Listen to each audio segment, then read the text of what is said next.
ప్రస్తుతం అంతర్జాతీయ మార్కెట్లో బ్యారెల్ ముడి చమురు ధర $85. ఈ లెక్కన లీటర్ పెట్రోల్ ధర 50కి అటు ఇటుగా ఉండాలి. అయితే ప్రస్తుతం లీటర్ పెట్రోల్ 107గా ఉంది. అంటే లీటర్ పెట్రోల్ ధర ఉండాల్సిన దానికంటే 57 ఎక్కువగా ఉంది. ప్రధానిగా మోదీ బాధ్యతలు చేపట్టినప్పుడు లీటర్ పెట్రోల్ ధర 71గా ఉంటే ప్రస్తుతం ఇది 107కు పెరిగింది. అప్పుడు 55గా ఉన్న లీటర్ డీజిల్ ధర ఇప్పుడు 95కు చేరింది. ఇళ్లల్లో వినియోగించే వంట గ్యాస్ సిలిండర్ ధర 2014లో 399కే లభించగా ఇప్పుడు అది 855 ఖర్చు చేసినా దొరకని పరిస్థితి. మోదీ ప్రభుత్వ హయాంలో పెరిగిన ఇంధన ధరలతో సామాన్యులు కుదేలవుతున్నారు. పెట్రోల్, డీజిల్ ధరలు నిరంతరం పెరుగుతూనే ఉన్నాయి. ఇదో పెద్ద మోసం, ప్రజల రక్తం తాగే వ్యూహం. ఇలాంటి పరిస్థితుల్లో అసలు ప్రభుత్వం పెట్రోల్, డీజిల్లను జీఎస్టీ పరిధిలోకి ఎందుకు తీసుకురావడం లేదనే ప్రశ్న ప్రజలకు కలుగుతోంది.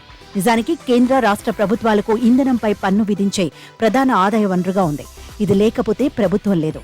అంతర్జాతీయ మార్కెట్లో చమురు ధరలు పెరిగినప్పుడు పెట్రోల్ వాత పెట్టిన మోదీ సర్కార్ ధరలు తగ్గినప్పుడు మాత్రం పెట్రోల్, డీజిల్ రేట్లను తగ్గించట్లేదు. దీంతో సామాన్యులకు అందాల్సిన ప్రయోజనాలు అందకుండా పోతున్నాయి.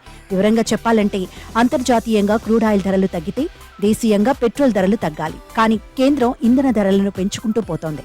దీనికోసం ఎక్సైజ్ డ్యూటీ పేరిట అదనపు సుంకాలను విధిస్తోంది. గడిచిన 10 ఏళ్లలో కేంద్రం పెట్రోల్పై 109.91% ఎక్సైజ్ డ్యూటీని పెంచగా డీజిల్పై ఏకంగా 343.82% పన్ను పెంచింది.